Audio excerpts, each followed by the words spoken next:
சிவாய நம. திருச்சிற்றம்பலம். சொற்றுணை வேதியன் தோடிவானவன்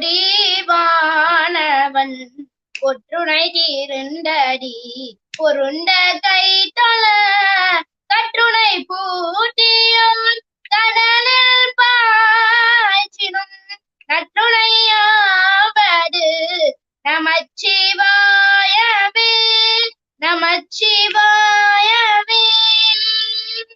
திருச்சிற்றம்பலம். அனைவருக்கும் வணக்கம்.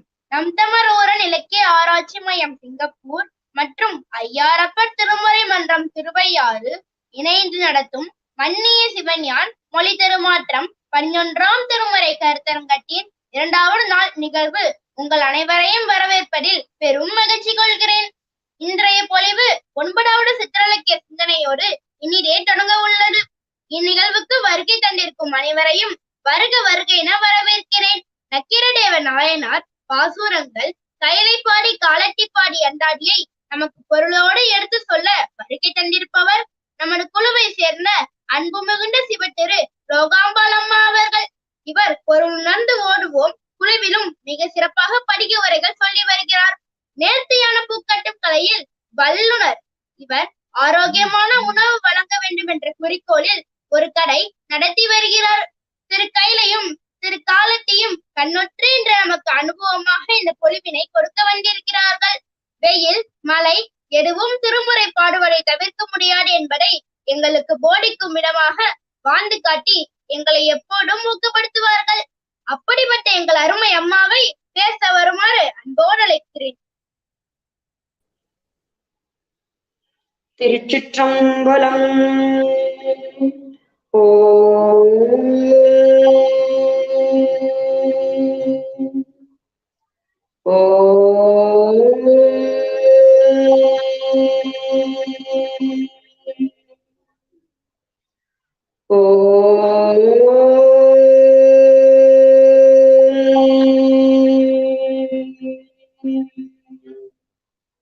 திருவாக்கும் செய்கரும் கைகூட்டும் செஞ்சொல்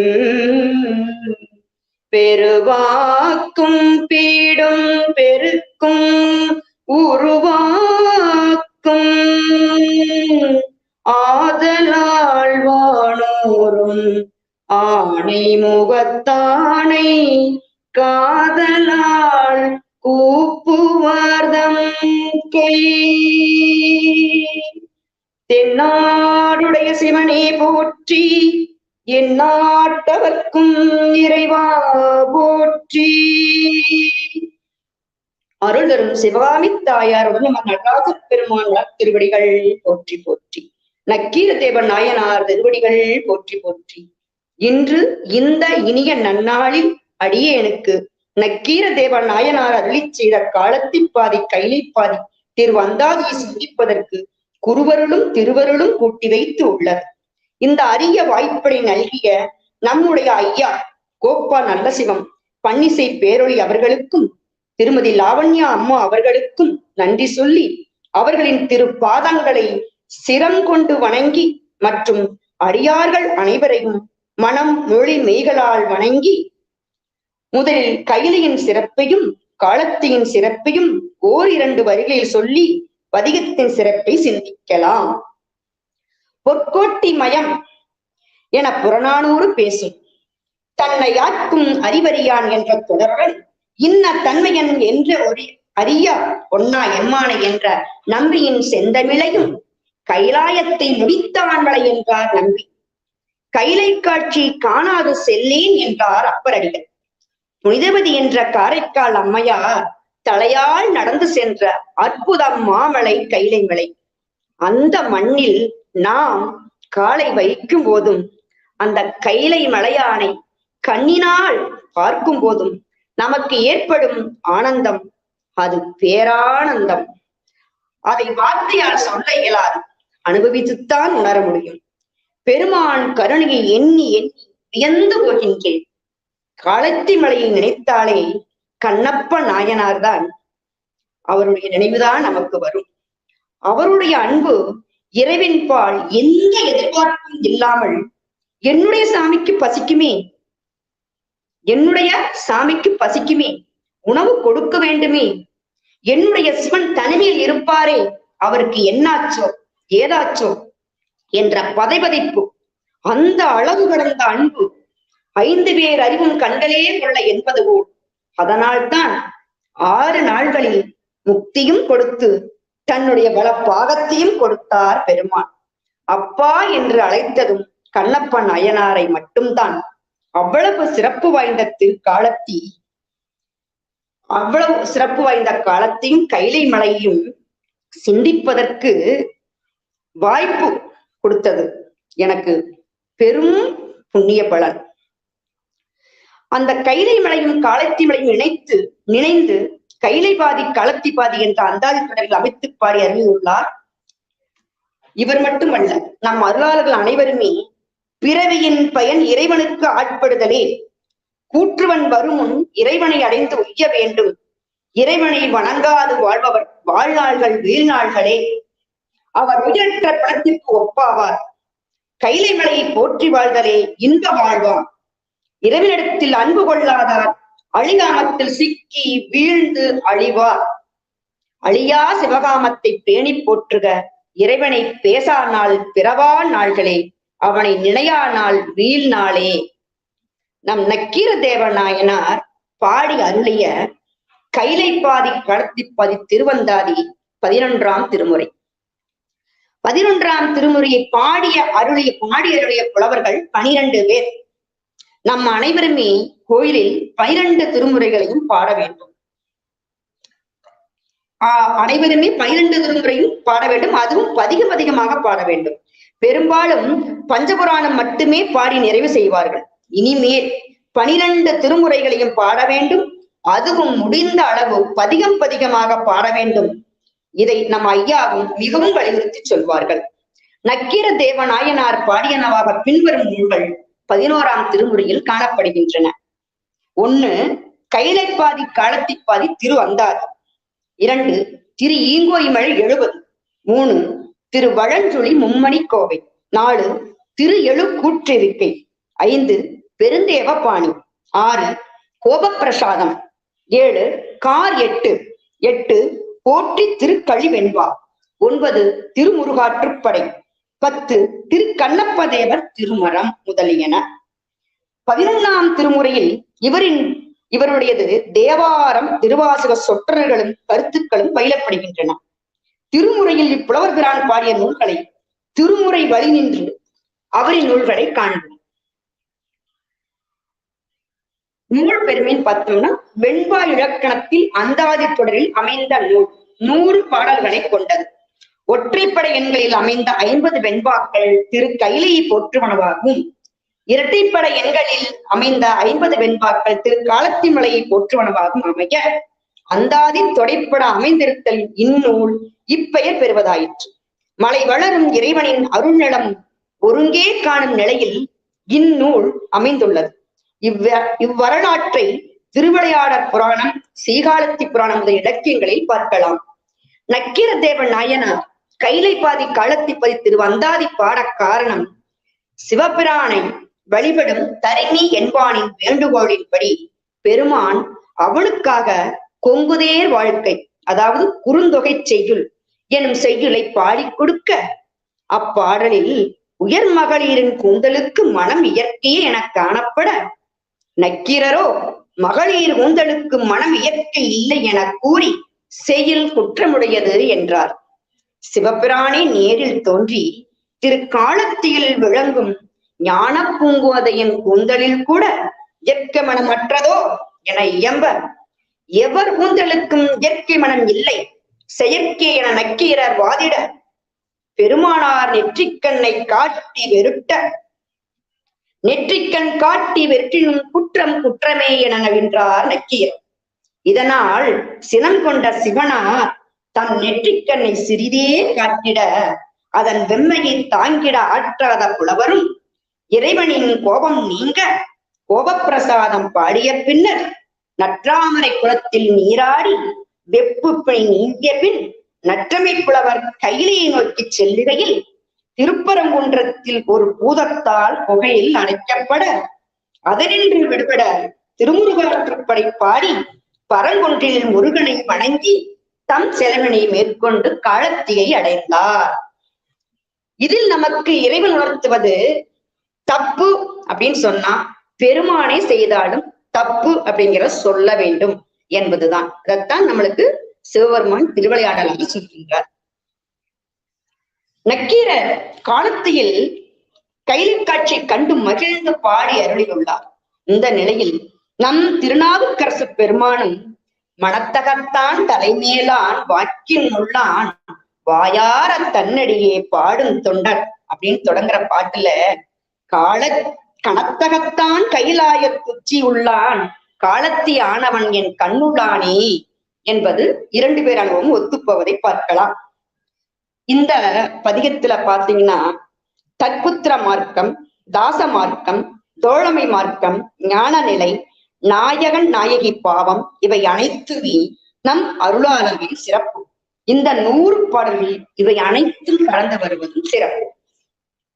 பாடல் 1.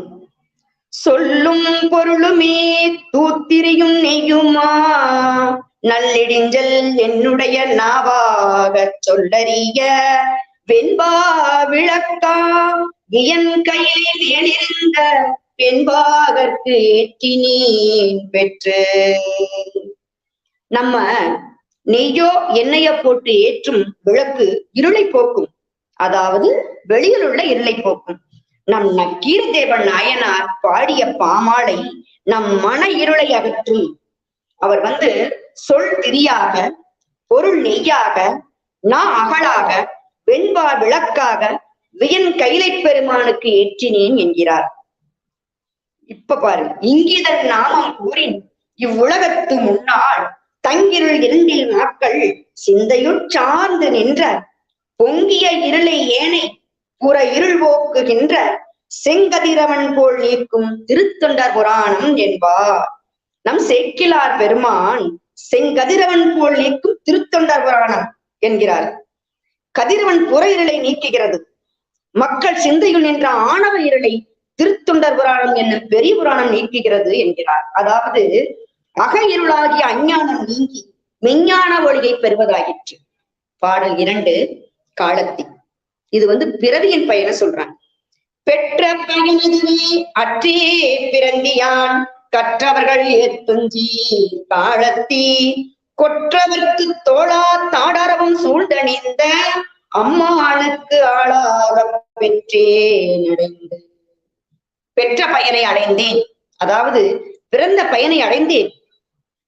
கற்றவர்கள் ஏற்றுகின்ற காலத்தில் கோயில் கொண்டிருக்கும் வெற்றி பொருந்தியவரும் தோளிலும் மார்பிலும் ஆடுகின்ற பாம்பை அணிந்திருப்பவரும் ஆகிய அம்மானுக்கு ஆளாக பெற்றேன் என்கிறார்.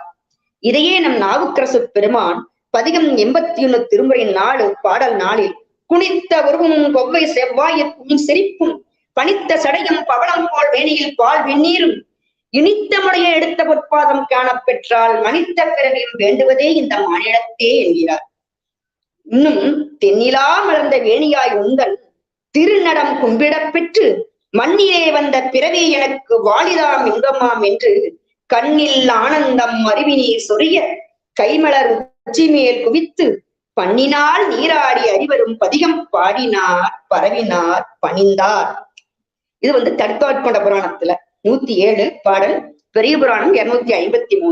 நம் தெய்வ சேக்கிழார் பெருமான் இப்படி பாடி அருள்கிறார். அதாவது பொது நிலையால் பிறவி துன்பம் கொண்டேன், நம்ம பிறந்தாவே பிறவி பிறந்துட்டுமே துன்பம், எனினும் உன் திருவாடலை காணும் பெரும் மகிழ்வான வாழ்வு பெற்று இவ்வுலகில் வந்த மானிட பிறப்பே எனக்கு நல்ல இன்பம் ஆயிற்று என்கிறார்.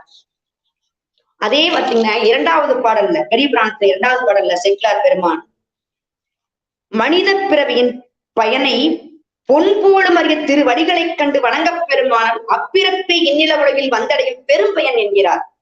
பொன் போன்ற திருவடிகளை கண்டு வணங்கப் பெருமானால் அப்பிறப்பை இந்நில உலகில் வந்தடையும் பெரும் பயன் என்கிறார். பாடல் 9 கைலை. உலகம் அனைத்தினுக்கும் ஒண்ணுதல் மேலிட்ட திலகம் எனப்பெறினும் சீச்சி இலகிய சீர் ஈசா திரு கையிலை எம்பெருமான் என்றென்றே பேசாது இருப்பார் பிறப்பு.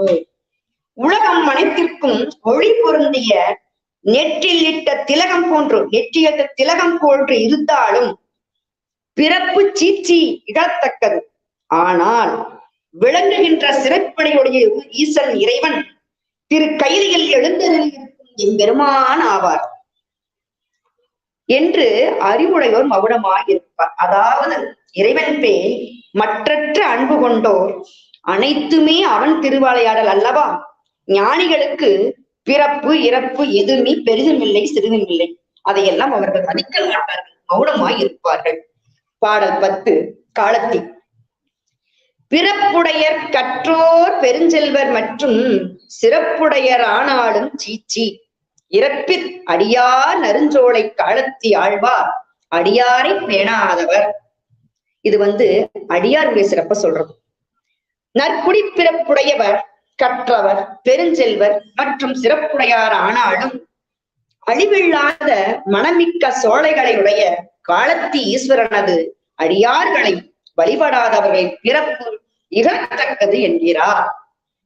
அற்புத திருவாந்தாதியில பாடல் 4 நம் காரைக்கால் அம்மையார் இப்படி பாடுகின்றார்.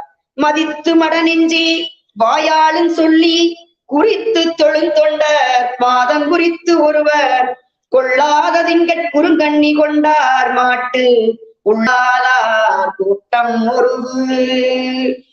நெஞ்சே தொண்டர் பாதத்தை சேர், அல்லாதார் கூட்டத்தை நீக்கு என்கிறார். முன்னே நெஞ்சால் நினைத்து மீள வாயாடும் வாழ்க்கைவன் மெய்யாலும் வணங்குகின்ற தொண்டர் என்க முப்பொறிகளாலும் தொண்டு செய்வர் என்றபடி உம்மை இறந்ததையும் எதிரதையும் தழுவி நின்றது என்கிறார். அதாவது அறியாமையுடைய நெஞ்சே இவனை காப்பாற்ற வேண்டும் என்று எண்ணாதே. எவரும் கொள்ளாத மதியினை கூறுங்கண்ணியாக திருமுடியில் வைத்துக் கொண்டவரை மீண்டும் வாயால் புகழ்பாடி தியானித்து அப்பிரானின் தொண்டர்களின் திருவடியை தொழாதவர்களை அவரை எண்ணாதவர்களை தொழவில்லை எனின் அவரை எண்ணாதவர்களின் கூட்டு சென்று நீ விலகிச் சென்று விடு என்கிறார். அதைபடி போய் நம் நாவுக்கரசு பெருமான் எப்படி சொல்றார் தெரியுங்களா? தனித்திருத்தாண்டகம் பதிகம் 95 6ஆம் திருமுறையில பாடல் 10 சொல்றாரு. சங்கநிதி பத்மநிதி இரண்டும் தந்து தரணியோடு வானாள தருவாரேனும் மங்குவார் அவர் செல்வம் மதிப்போமல்லோம் மாதேவர்க்கே அந்த அல்லாராகில் அங்கமெல்லாம் குறைந்தழுகி தொழுநோயராய் ஆபுரித்து தின்றுழலும் குழையரேனும் கங்கைவார் சடை கறந்தார் கண்பராகில் அவர் கண்டீர் நாம் வணங்கும் கடவுளாரே. சங்கநிதி பதுமநிதி இரண்டும் தந்து பூமியும் வானும் ஆளத் தந்தார் கூட மங்குவார் அவர் செல்வம் மதிப்போம் அல்லோ. மாதேவர்க்கு ஏகாந்தர் அல்லாராயில் பெருமான மதிக்காதவங்களா இருந்தா மதிக்க மாட்டோம். ஆனா அங்கமெல்லாம் குறைந்து தொழு நோய் அழுகி நோயராய் பசுவை உறுத்தி தின்று உழலும் புழையராயினும் கங்கைவார் சடை கறந்தாருக்கு அன்பராயில் அவர் கண்டீர் நாம் வணங்கும் கடவுளாரே என்கிறார். பெருமானே பெருமானே சிவசிவா. பாடல் 13 கையிலை. கதையில் கேளீர் கைலாயம் நோக்கி புதையிருக்கண் மாலுடும் சென்று சிதையாச்சி தீர்த்தன் பாழ் பாசுபதம் பெற்று செருக்களத்தில் பார்த்தன் போல் வென்றிலனோ பண்டு. கதை கேளீர், அப்ப கதை சொல்ல வேண்டும் அல்லவா? பண்டு பார்த்தன் இருக்கண் கைலாயம் நோக்கி மாலோடும் போய் தீர்த்தன் பால் பாசுபதம் பெற்று செருக்களத்தில் வென்றினனோ அதனை கதையில் கேளீர் என இயத்து முடிக்கிறார். கதை பாரத கதை. பார்த்தன் அர்ஜுனன் முதற்கண் பெற்ற பாசுபதாத்திரத்தில் இந்திரன் பொருட்டாக நிவாத கவசர் காளகேயன் என்னும் அசுரன் மேல் ஏவி அவர்களை அழைத்ததனால் அவ்வத்திரம் மீண்டும் கைலாயத்திற்கே சென்றுவிட மறுபடியும் 13ஆம் நாள் போர் முடிந்த பின் இரவில் கண்ணனுடன் கையிலைக்கு சென்று சிவபெருமானை வணங்கி அவ்வத்திரத்தை பெற்று வந்து 13ஆம் நாட்போரில் தான் செய்த சபதப்படியே தன் மகன் அபிமன்யுவை கொன்ற சயத்திரதனை 14ஆம் நாள் சூரியன் மறைவதற்குள் கொன்று வெற்றி பெற்றான். இக்கதையே இவ்வெண்பாவில் குறிக்கப்பட்டது. அர்ஜுனன் சயத்திரதனை கொன்றதில் ஒரு அதிசயம் உண்டு. அர்ஜுனன் செய்த சபதத்தை கேட்டு சயத்திரதன் தந்தை தன் மகனை நாளை பகலுக்குள் எப்படியும் அர்ஜுனன் கொன்று விடுவான், அவனுக்கு சிவன் மால் இருவர் துணையும் உண்டு என்று அஞ்சி சமந்த மஞ்சக மடுவில் இறங்கி என் மகன் தலையை தரையில் எவன் வீழ்த்துகிறானோ அவன் தலை அப்பொழுதே சுக்கு நூறாக வெடித்து சிதறக என மந்திரத்தை செபித்துக் கொண்டிருந்தான். இறுதி நிலையில் அர்ஜுனன் சயத்திரன் தலையை அம்பினால் வீழ்த்த முயன்ற பொழுது கண்ணன், நில் அர்ஜுனா, இவன் தலையை வீழ்த்துவது மட்டுமே உனக்கு வெற்றி ஆகாது. அந்த தலை மடுவில் செவம் செய்து கொண்டிருக்கும் இவன் தந்தை கையில் போய சேர வேண்டும் என்றார். அர்ஜுனன் அப்பொழுது பாசுபதாத்திரத்தை எடுத்து மந்திரத்தை சொல்லி தன் கருத்தை முடிக்க ஏவ அது சயத்திரன் தலையை கொய்து கொண்டு போய் கண்ணை மூடி செபம் செய்யும் அவன் தந்தை கையில் சேர்த்தது. அவன் ஏதோ ஒரு பொருள் கையில் வந்து விழுகிறதே என்று கையை தட்டிவிட்டான். அதனால் அவனது மந்திர ஜெபம் அவனுக்கே பலிக்க அவன் தலை சுக்கு நூறாக வெடித்து சிதறியது. இதுவே நினைக்கும் கேடு தனக்கே வரும் என்பது. இந்த செயல் பாசுபதம் இல்லையே அர்ஜுனால் செய்திருக்க முடியாது. அதனையே பாசுபதம் பெற்று பார்த்தன் போர் வென்றனோ பண்டிய நக்கீர தேவனாய் சிறந்தெடுத்து விழுந்தார். சிவபெருமானை வணங்குவோர் செயற்கரிய செயலையும் செய்ய வல்லவராவார் என்பதே இதன் கருத்து. பாடல் 19 கைலை. ஒருங்காது உடனே நின்று ஓர் ஐவரெம்மை நெருங்காமல் நித்தம் ஒருகால் நெருங்கி கருங்களோடு கும்பல் கையிலாயம்மேயான் வருங்களோ நம்மால் மதித்து. என்னுடன் இருந்தே ஐம்பொருகள் எம்மை விடாது வருத்துகின்றன, எம்மை விட்டு நீங்காமலும் உள்ளன. நித்தமும் என்னை அவற்றின் வழியே செலுத்துகின்றன. கரிய மலையோடு உயர்ந்த யானைகள் சுற்றித் திரியும் கைலாய மலையில் எழுந்தருளி இருப்பவன் என்னையும் மதித்து வருவான் கொள். இதையே சம்பந்த பெருமான் முதல் திருமுறையில் பதிகம் 50 பாடல் 7 தாயும் நீயே தந்தையும் நீயே சங்கரனே அடியேனான் நின்பால் அன்பு செய்வான் ஆதரிக்கின்றது உள்ளம் ஆயமாய காயம் தன்னுள் ஐவர் நின்று ஒன்றலொட்டார் மாயமே என்று அஞ்சுகின்றேன் வழிவலம் மேயவனீ.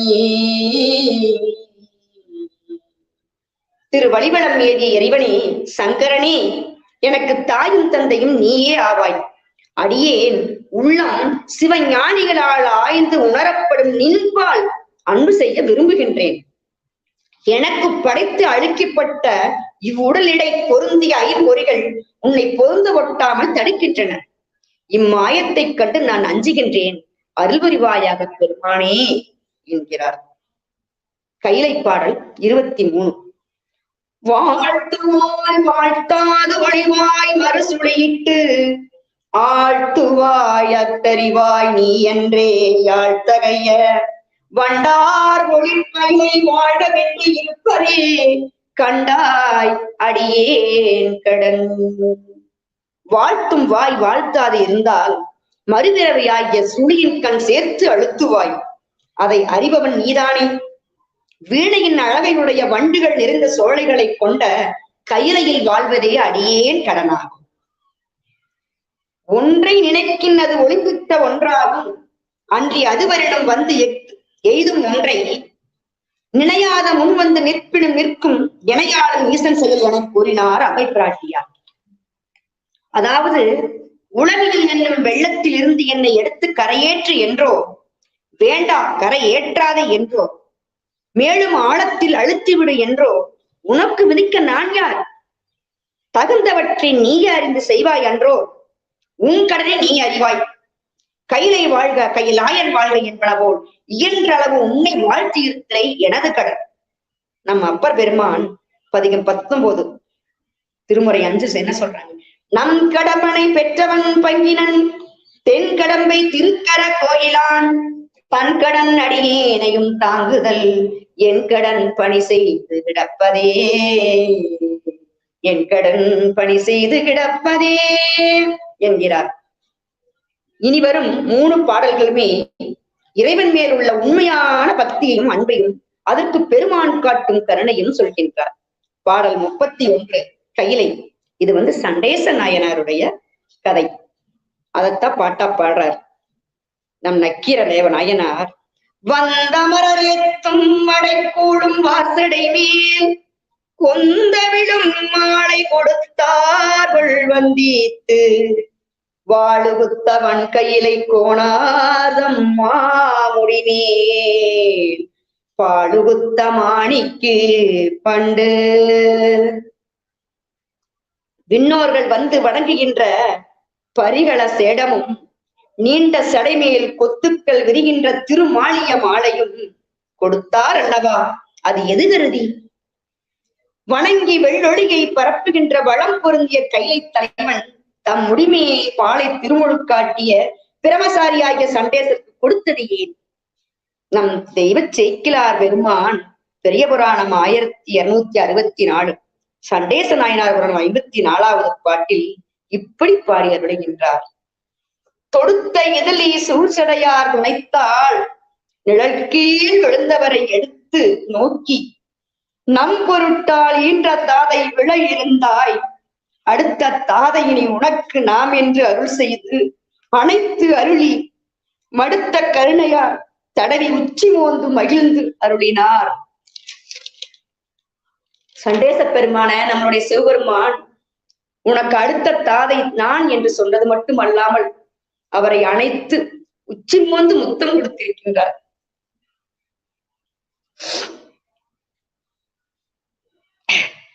கடவுளே கடவுளே சிவபெருமானி. அடுத்த பாடல் கோச்சிங்கச்சோழன் காலத்தி பாடல் 32.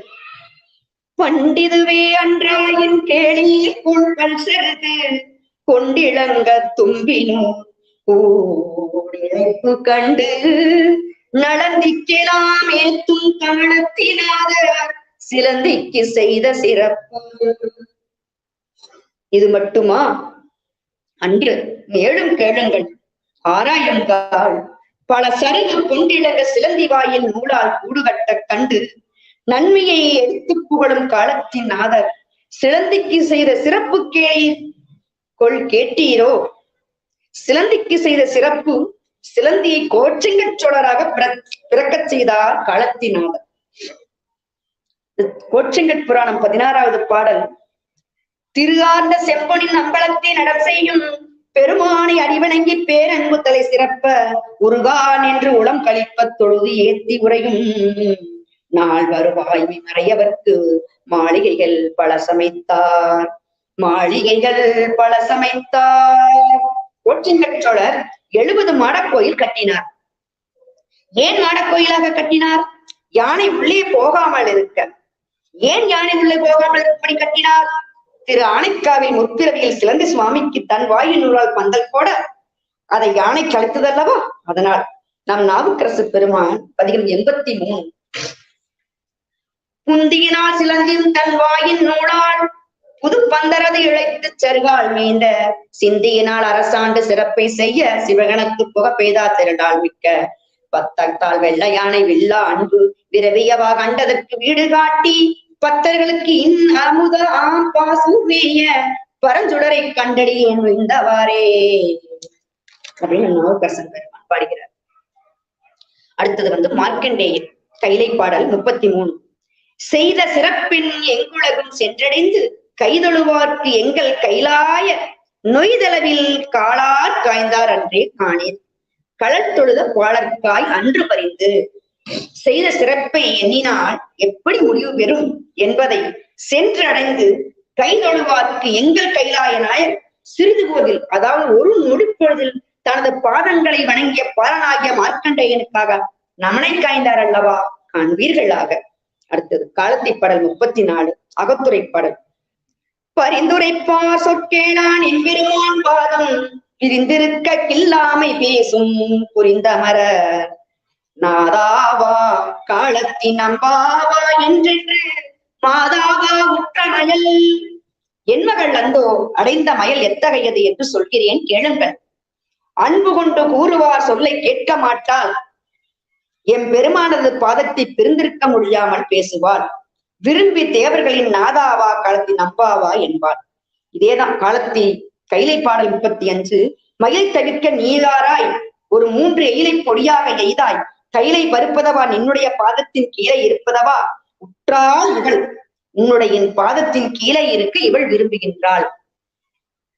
இதற்கு ஒப்பாக நம் நாவுக்கரசு பெருமான் தலம் திருவாரூர் பதிகம் 25 திருமுறையாய் முன்னம் அவளுடைய நாமம் கேட்டாள் மூர்த்தி அவள் இருக்கும் வண்ணம் கேட்டாள் பின்னை அவருடையாரோர் கேட்டாள் பெயர்த்தும் அவனுக்கே பிச்சியானாள் என்று அவர் எப்படி முன்னம் அவருடைய நாமம் கேட்டால் மூர்த்தி அவன் இருக்கும் வண்ணம் கேட்டாள் பின்னை அவனுடைய ஆரூர் கேட்டால் பெயர்த்தும் அவனுக்கே பிச்சையானாள்.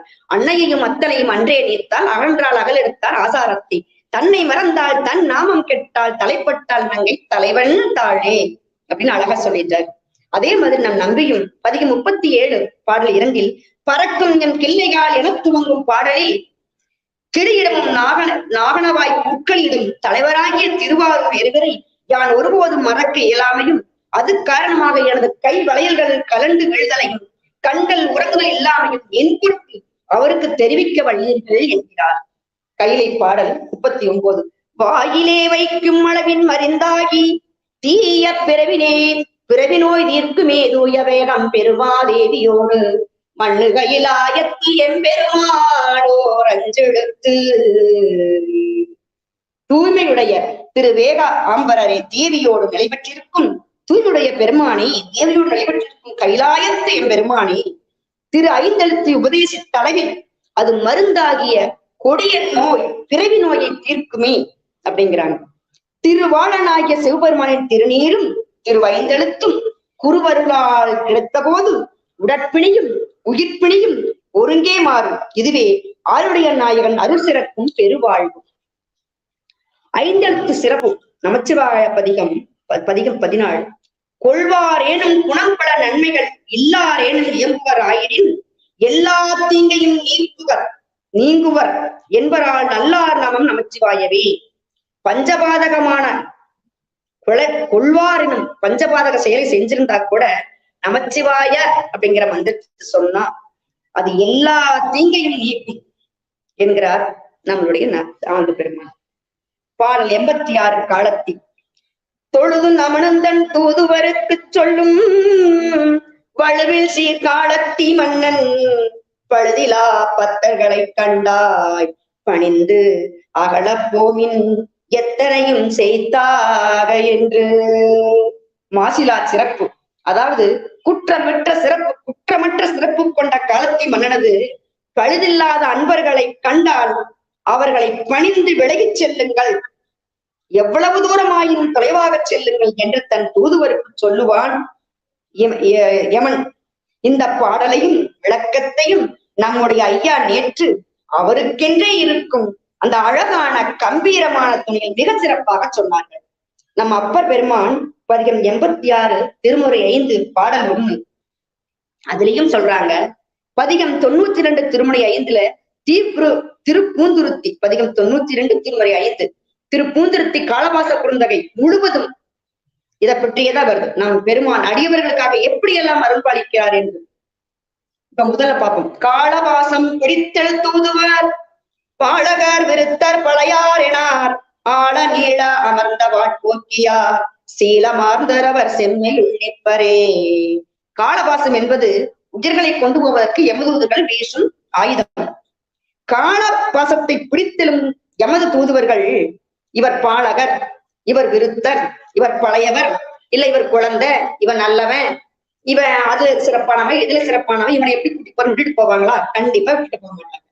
ஆனால் கல்லால் நிழற்கீழ் அமர்ந்த வாட்போக்கியார் சீலம் நிறைந்தவரை செம்மையுள் நின்று சிவகதி பெறுவர் என்பதால் அவர்களிடம் வரமாட்டார்கள் என்று அப்பர் பெருமான் பாடியுள்ளார். மேலும் அதனை வலியுறுத்த சிவனடியார் பக்கம் செல்லாதீர் என்று இயமன் தூதுவருக்கு, அதாவது அவர் கூட்டிய பொதுக்குழு கூட்டத்தில் வந்திருந்த அனைத்து நாட்டு தூதுவருக்கும் எப்படி அறிவுரை சொல்கிறார் என்று கேட்போம். அதுவும் ஆணையிட்டு சொல்கின்றார். வாங்கள் கேட்போம். சிவன் நாமம் அரற்றுவார், சங்கரன் திருவடிகளை போற்றுவார், நீற்றினை நிறைய பேசும் சந்திரசேகரின் அடியவர், மற்ற தெய்வங்களை கனவில் கூட நினையாமல் பூசை பொருளால் புனைவார், விடைகள் ஊர்தியின் அடியார், பிச்சாடனின் அடியவர்கள் ஆகிய இவர்கள் இது செல்ல வேண்டாம் என்று சொல்லிவிட்டு, இன்னமும் கேள், சிவபெருமான் திருவடிகளில் மனதில் சுமப்போர், சிவபெருமான் திருவடிகளை மனதில் சுமப்போர் 5 எழுத்து ஓதுவர் இவரையும் சார வேண்டாம் என்று சொல்லியதோடு நில்லாமல் மற்றும் கேட்க சொல்கிறார். திருநீற்றோடு கோவணத்துடன் இறைவன் திருவடியன்றி வேறு பற்றில்லாதவர்கள் செல்ல வேண்டாம், பற்றில்லாதவர்களிடம் செல்ல வேண்டாம் என இயமன் தூதர்களை பணிக்கிறார்.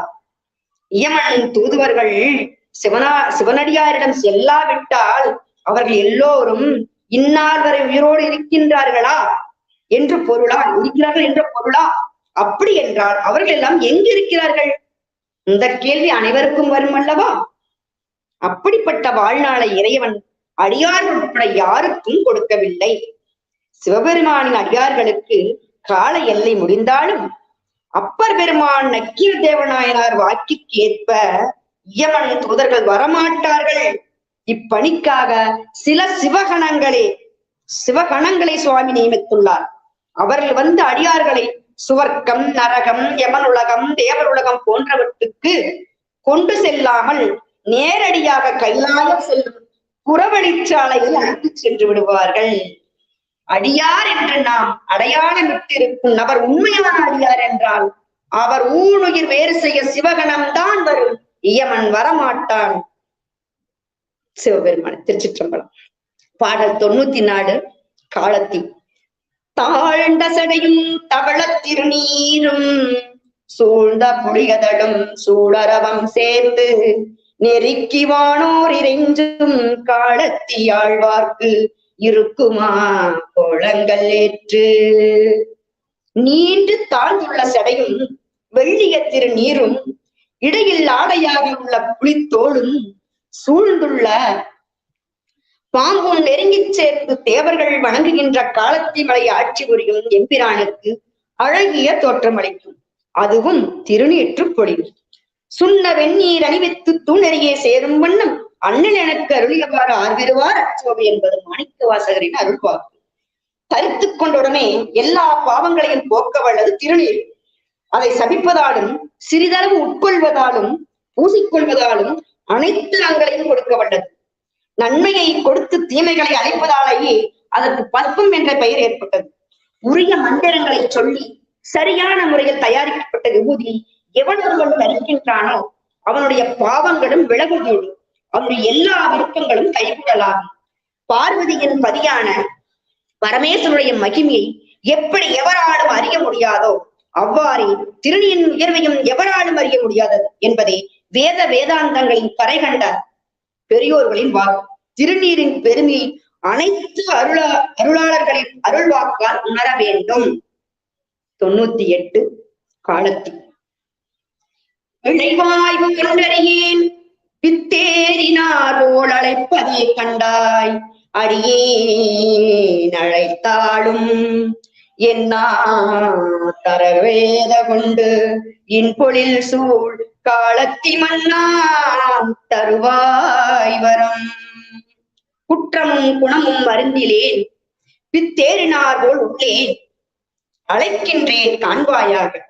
நான் அழைப்பினும் அடியேனின் விருப்பனை ஏற்று இனிய பொருள்களால் சூழப்பெற்ற காலத்தி மன்னா வரம் தருவாயாக அப்படின்னு கேக்குறாங்க. இதே பாத்தீங்கன்னா, பித்து என்னை ஏற்றும் பிறப்பு அறுக்கும் பேச்சரிதாம் அத்தனை ஆக்கும் வந்து என் மனத்தை அத்தன் பெருந்துரையா நாட்கொண்டு பேரருளால் நோக்கும் மருந்து இரவா பேரின்பம் வந்து அப்படின்னு சொல்லி நம்முடைய மணிவாசக பெருமான் சொல்லுவார். அடுத்தது 99 கைலை. வரமாவது எல்லாம் வடகைலை மண்ணும் பரமாவும் பாதார விந்தம் சிரமாற ஏத்திடும் போதாக வந்து என் மனத்தில் எப்பொழுதும் வைத்திடு நீ வேண்டேன் ஞான் மாற்று. வடகையிலையில் வீற்றிருக்கும் வள்ளலே, நான் வேண்டுவது எல்லாம் உன் திருவடி தாமரையே. தலையார வணங்கும் போது என் மனத்தில் எப்பொழுதும் உன் திருவடி தாமரையை வைத்திடு, மற்ற வேற எதுவும் வேண்டேன். இதையே நம்மளுடைய அப்பர் பெருமான் 4ஆம் திருமுறையில் பதிகம் 96 திரு சத்திமுற்றம் திருவிருத்தம். கோவாய் முடுகி அடுதிரள் கூட்டம் குமைப்பதன் முன் பூவாரடிச்சுவடு என் மேல் பொறித்து வை, போகாவிடில் வாழும் பழிமூடும் கண்டாய் முழங்கும் தலல் கை தேவா திருச்சத்தி முற்றத்து உரையும் சிவ கொழுந்து.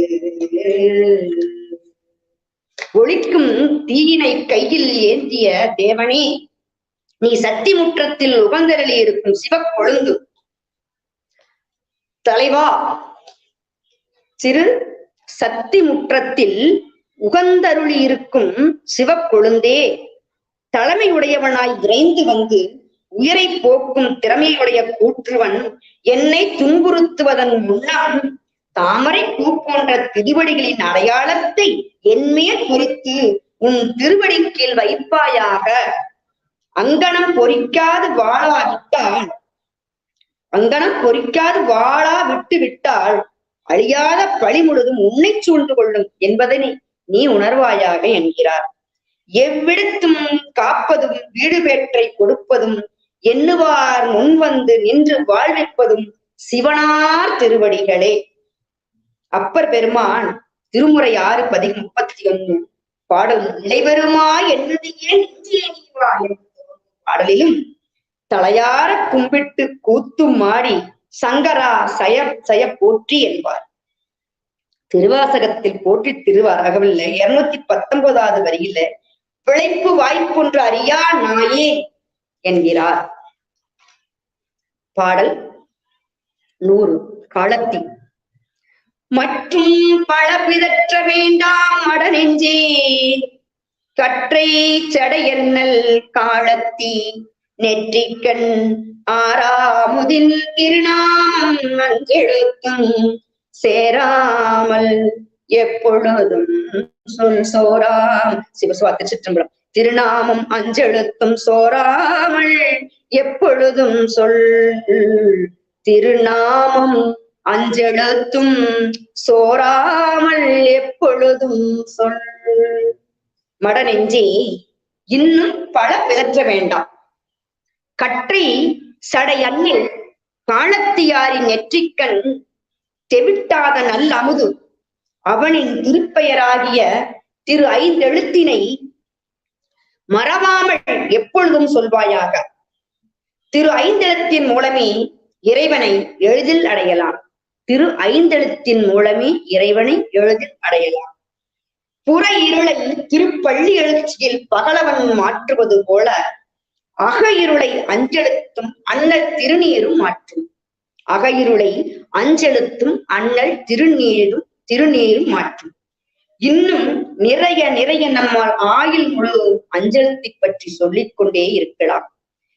திரு 5 எழுத்தை ஓதிக்கொண்டே இருந்ததினால் சமணர்கள் மந்திரத்தால் பற்றிய தீ பரவாமல் நின்று அணைந்து போனது.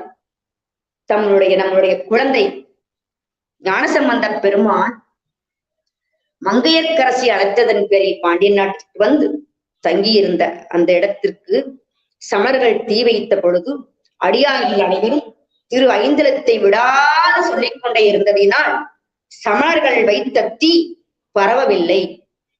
அது தீ அது போயிடுச்சு. அப்படிப்பட்ட ஒரு நம்மளுடைய 5 எழுத்து மந்திரத்துக்கு எவ்வளவு சக்தி இருந்தா பற்றின தீ அது தீயே அழிந்து போயிருது. அந்த அளவுக்கு நம்மளுடைய ஐந்தெழுத்துக்கு சக்தி உண்டு.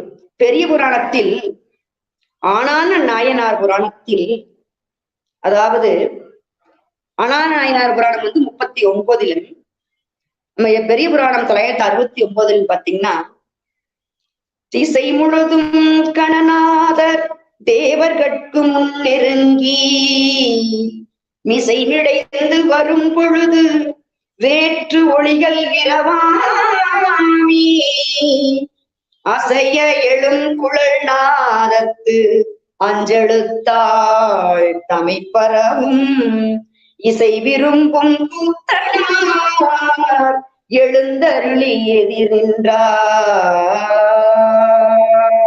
இசை விரும்பும் கூத்தனார் முன் எழுந்தருளி எதிர் நின்றார்.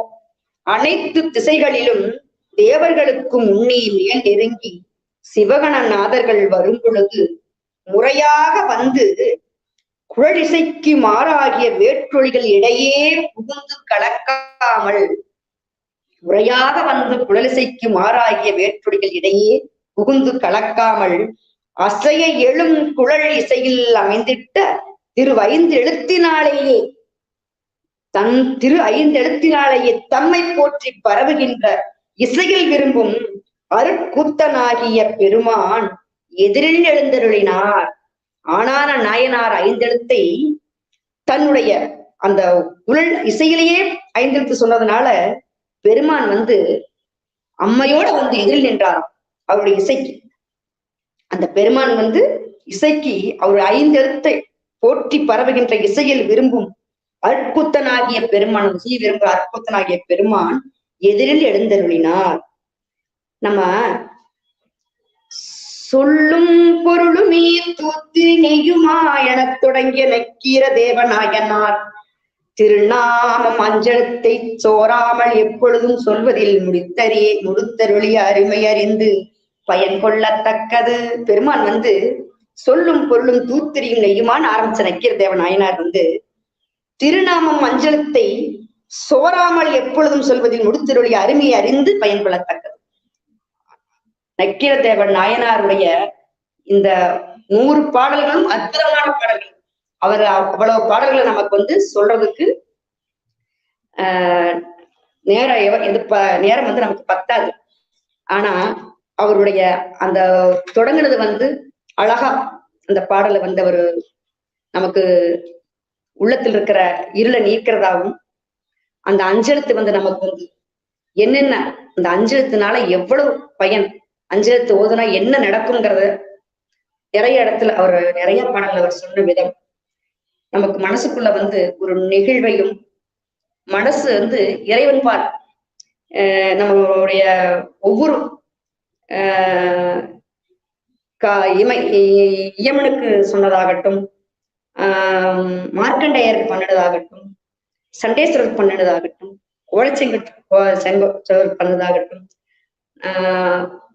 யானைக்கு முக்தி கொடுத்து எல்லாமே ஒவ்வொரு ஒவ்வொரு ஒவ்வொரு ஒவ்வொரு பாடலையும் இருக்கிற சிறப்பு வந்து நம்மளுக்கு எல்லாமே ஒவ்வொரு நம்ம மனசுக்குள்ள இருக்கிற இந்த அஞ்ஞான எப்படி நம்மளுடைய இருள் உள்ளத்துல இருக்கிற இருளை நீக்கி நம்மளும் அந்த வெளியில போகணும் அப்படிங்கிறத உணர வைக்குது. இப்படி இந்த மாதிரி எல்லாம் நம்ம சிந்திக்கிற போது நம்மளுக்குள்ள ஏற்படுற ஒரு அனுபவம்,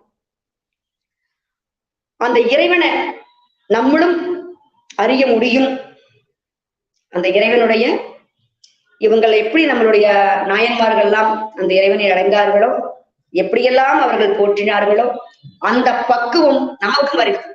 இந்த பாடல்கள் திருமுறைகளை பாடும் போதும், இந்த மாதிரி பதியத்துடைய பொருள்களை சிந்திக்கும் போதும் இறைவன் மேல நம்மளுக்கு அந்த மற்றற்ற அன்பு வர வர வர வர மற்ற எதிலையும் நம்மளுடைய கவனம் இருப்பதில்லை. மற்ற யார் எதை பற்றி பேசினாலும் திருமுறைகளை பற்றும் இறைவனை பற்றி மட்டும் பேசும்போது மட்டும்தான் நம்மளுடைய மனது அதுக்குள்ள போகுது. மற்ற தேவையில்லாத பேச்சுக்கள் பேசினா நம்மளுடைய மனசு அதன் போறதில்லை. அது இப்ப நம்மளுக்கு எல்லாத்துக்குமே புரியும். இதுக்குள்ள திருமுறைகள்லையும் திருமுறை சிந்திப்பவர்களுக்குள்ளையும் நன்னா தெரியும். நம்மளுக்கு வந்து எதிலும் ஈடுபாடு மற்றதில் வரவில்லை. திருமுறைகளை பற்றி பாடும்போதும், இறைவனை பற்றி பேசும் போதும், பதிகத்தை பற்றி சிந்திக்கும் போதும் ஏற்பட ஒரு ஆர்வமும், அந்த ஒரு உள்ள மகிழ்ச்சியும் பேரானந்தமும் நமக்கு எதிலும் கிடைக்காது. அத மற்றவர்களும் எல்லாருமே அதை உணர்ந்து நம்மளுடைய இறைவன் திருமுறைகளை எல்லாரும் புரிந்து மனம் உள்வாங்கி, மனத்துக்குள் உள்வாங்கி உருகி அவனுடைய பாடலை பாடி பயன்பெற வேண்டும் என்பதே அடியேனின் விருப்பம். ஐயா சொல்லுவது போல் திருமுறைகளில் இருக்கிற பாடல்கள் சாமி கும்பிடுறது மட்டும்தான் இல்ல, சாமியார்கள் பாடுற பாட்டு மட்டும்தான் இல்ல, கோயில்ல ஓதுவார்கள் சொல்வது மட்டும் அப்படிங்கிறதெல்லாம் இல்ல. அதுக்குள்ள படிச்சு பாருங்க. அதுக்குள்ள எல்லா அறிவு சார்ந்த விஷயங்களும் நிறைய இருக்கு. அதை படிக்கும் போதுதான் உணர முடியும். அனைவர்களும் நம் தேவாரங்களையும் திருவாசங்களையும் மற்ற நம்மளுடைய சமய நூல்களையும் படித்து பொருள் உணர்ந்து இறைவனுடைய அருள் பெறுமாறும் இறைவனை வேண்டி இன்று எனக்கு கொடுத்த அடியேனுக்கு கொடுத்த இப்பதிவினை நிறைவு செய்கின்றேன். திருச்சிற்றம்பலம். தென்னாடுடைய சிவனே போற்றி, எந்நாட்டவர்க்கும் இறைவா போற்றி. காவாய் கனகத்திரளே போற்றி, கைலை மலையானே போற்றி போற்றி. திருச்சிற்றம்பலம்.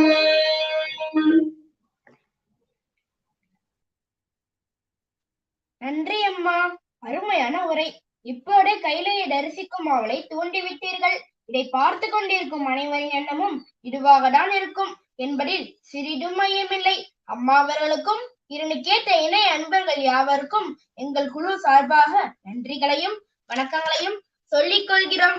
அடுத்த நிகழ்வான நக்கீரதேவன் நாயனார் திருங்கோய்மலை 70 நிகழ்வை சாட்டில் கொடுக்கப்பட்டுள்ள இணைப்பில் இணையுமாறு கேட்டுக்கொண்டு விடைபெறுகிறேன். நன்றி, வணக்கம். தென்னாடுடைய சிவனே போற்றி, எந்நாட்டவர்க்கும் இறைவா போற்றி. நன்றி, வணக்கம்.